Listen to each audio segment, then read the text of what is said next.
Hi, this is GMA Tank, and this is the painting with commentary for the Gale Force 9 Collector's Series Auril the Frostmaiden in her 3 forms from the adventure Auril the Frostmaiden. When I saw this miniature online, I wanted to get it. That cold crone I thought was a really cool looking creature. Plus I was looking to get a miniature for winter theme. And also, I like painting things that are kind of relevant, and a lot of people are playing Auril the Frostmaiden right now, so it was a good thing. So, this is the first color we're doing for the cold crone. I staggered this video out in such a way that first we paint the crone, then we paint the ice brittle maiden, and then we paint the winter's womb. And also, we're going to get into this later, but did I mention this is Night Lord's Blue? It was up on the screen from Citadel. Also, there is a new frost paint from Gale Force, from Greenstuff World, and it looks absolutely fantastic. So I bought some with the express intent of using it on a cold miniature, and this one fit the bill perfectly. And I've seen a lot of people use it on flat terrain to make icy pools and icy ponds, but I didn't see anyone using it on minis yet, so this is going to be a first.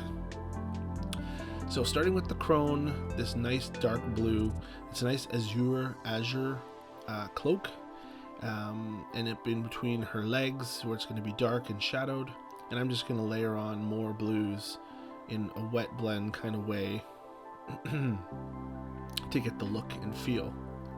And I'm painting this first because I like to paint from the inside out, and technically between the legs is the inside.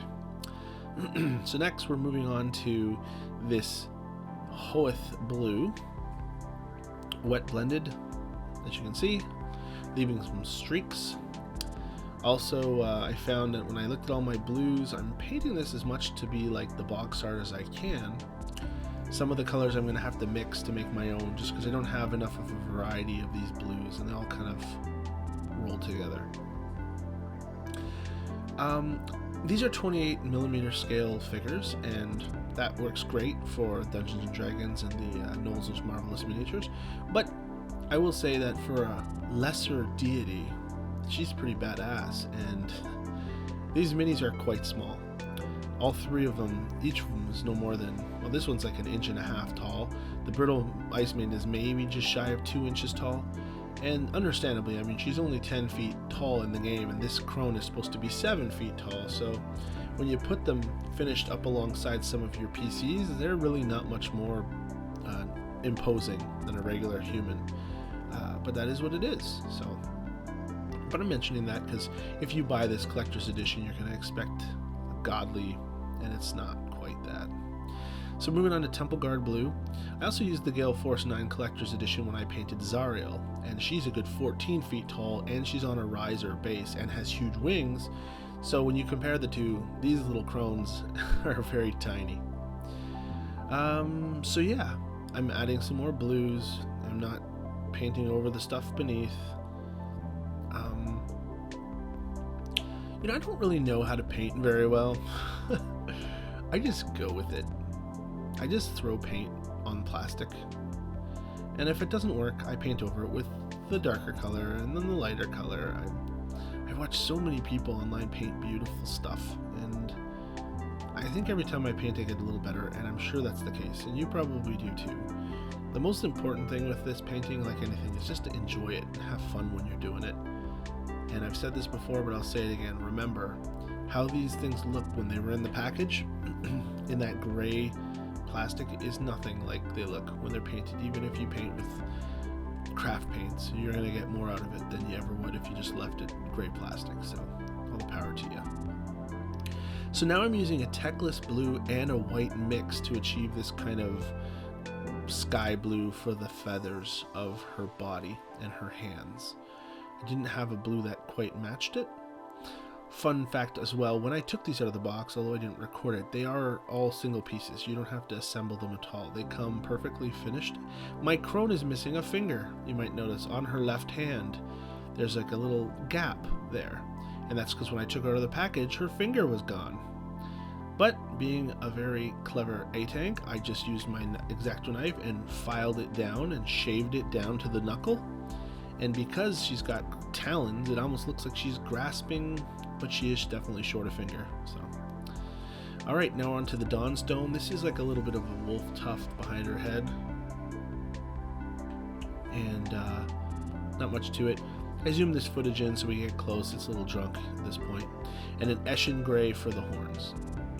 Eshin Gray for the horns and the beak, and this is all just the base coat, although I have done wet blending on her cloak as of right now. So just take your time and hit it. Skull Crusher Brass. I liked it. I like blue and gold. They go well together. I probably could have done a lighter or maybe painted over something to give it less of a metallic look. But that was okay. So again, Eshin Gray and Hoeth Blue. I mixed the gray and the blue to do the lighter sections of the owl feathers. So again, you have to kind of get creative. I didn't have a color in my arsenal that would do this, so that's what I did. Made my own. When you have a lot of paints to choose from, you can make all kinds of fun color combinations. Just try and remember what part you did. If it's 1:1 or 2:1 ratio of one dab of this color to 2 dabs of that color, keep it written down, because if you ever have to come back and paint more of this, then you'll want to be able to recreate it. Storm Vermin Fur. Now, the base that these guys come on have rocks and snow. As you can see, I just primed them white out of the gate. I didn't actually write that down. I guess I should have in our tutorial. So here it is for now. It was primed with a Corex White, Citadel Corex White rattle can.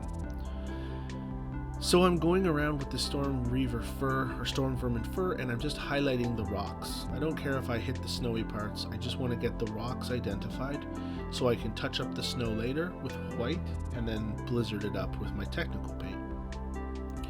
So here comes the Praxeti White. Now this is some gentle dry brushing on those feathers. I've got the 2 tones and the mix and a little bit of white dry brushing to pull out the individual feathers with a white, which I think, actually I got it in the first try. I didn't even have to go back and correct it. A little bit on her hands, a little bit on her leg, claw, nice. Stormfang Dry, it's a blue dry brush. I found there was a very sharp transition between the 2 blues on those shoulders, and I wanted them to be like that so you could see her arms through the fur, or not the fur, but the cloth, but I just used this blue to kind of blend the blues a little bit together. Dawnstone dry brushing on the horns. That Eshin Gray base on those horns, a little bit of Dawnstone brings out all those little ridges and ribs. And if you don't know what dry brushing is, again, you can use Google, watch a video, or watch my How to Paint the Manticore video. I kind of explain the dry brushing. Just put the paint on your brush, dry it off on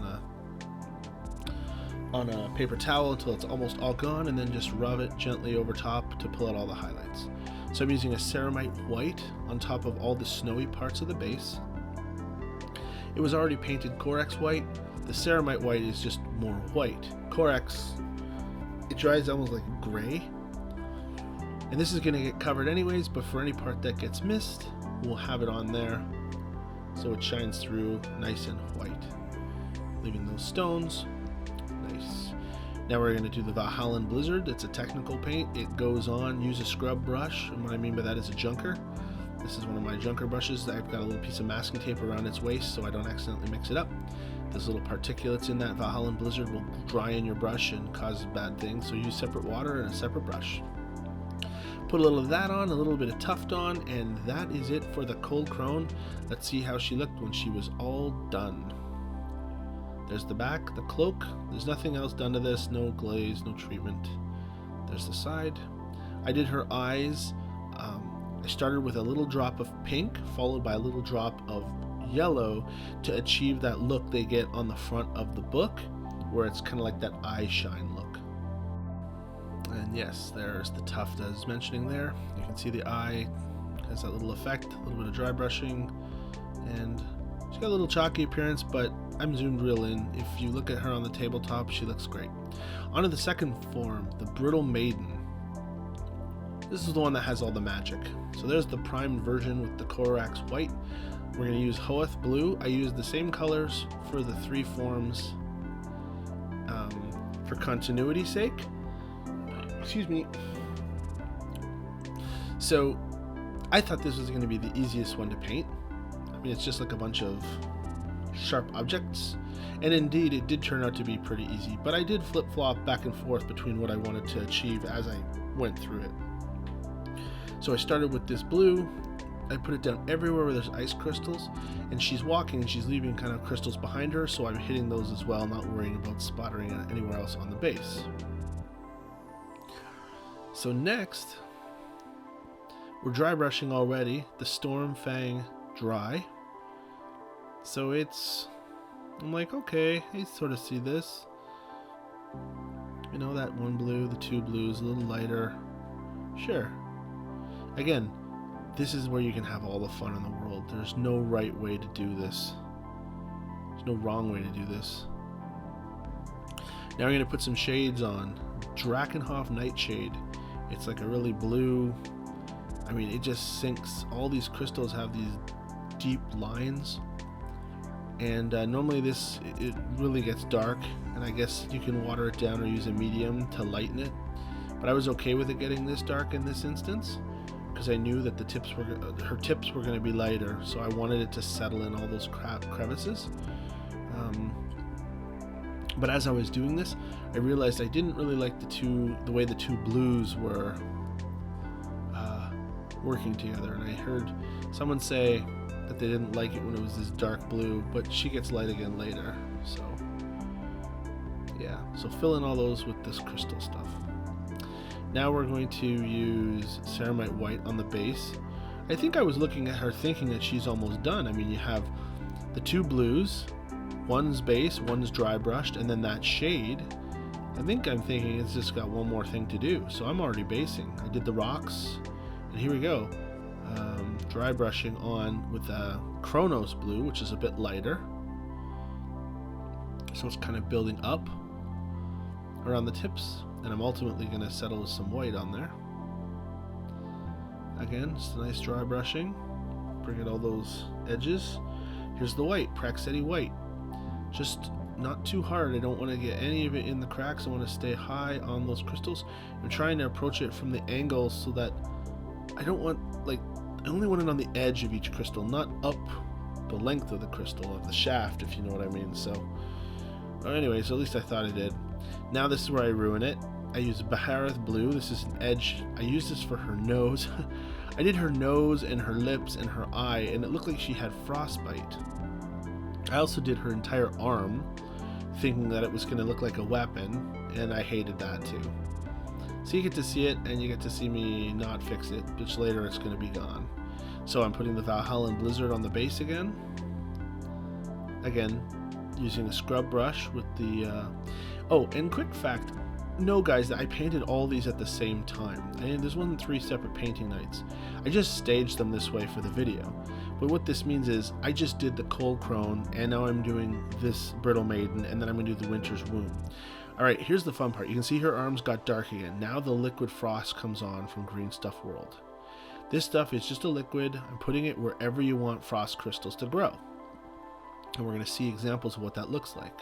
The heavier you put this stuff on, the bigger the crystals are going to be, and you can reapply it to existing crystals to grow them even bigger.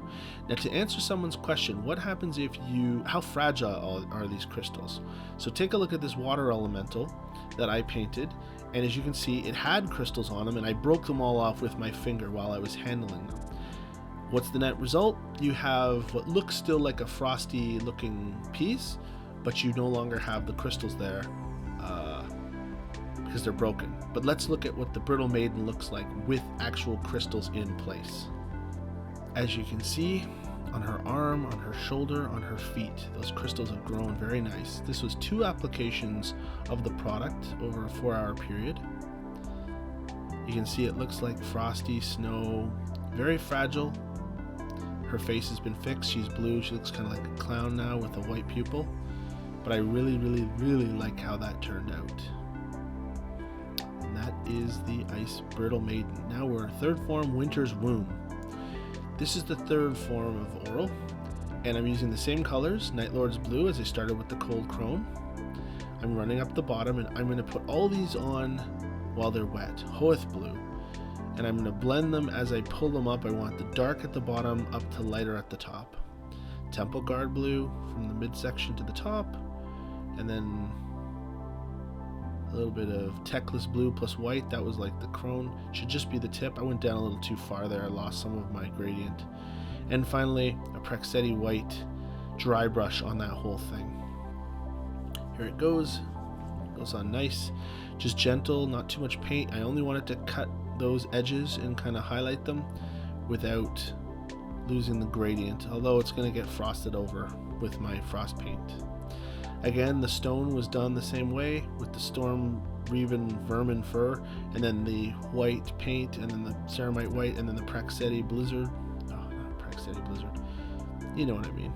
Here's the Ceramite white on the snowy parts, then the Valhallan Blizzard on the snowy parts, and a little bit of stippled on the stone, and then a couple tufts, and the Winter's Womb is done. Very easy.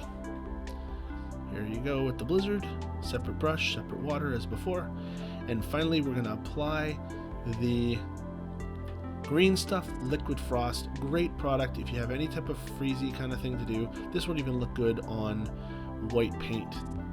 The Liquid Frost goes on. I didn't put as much on as I did on Auril's Brittle Form because I wanted this just to look like a crystal sort of thing. So here we go. That's the finished shot. You can see the edging. I have a little special tuft on there with some white flowers. There's another angle of the same. So that's all I have for tonight's episode. If you have any questions further on this painting project or any questions about Liquid Frost, please ask me in the comments below. I will be glad to get back to you. Thank you very much for watching. Stay safe. Wash your hands, people.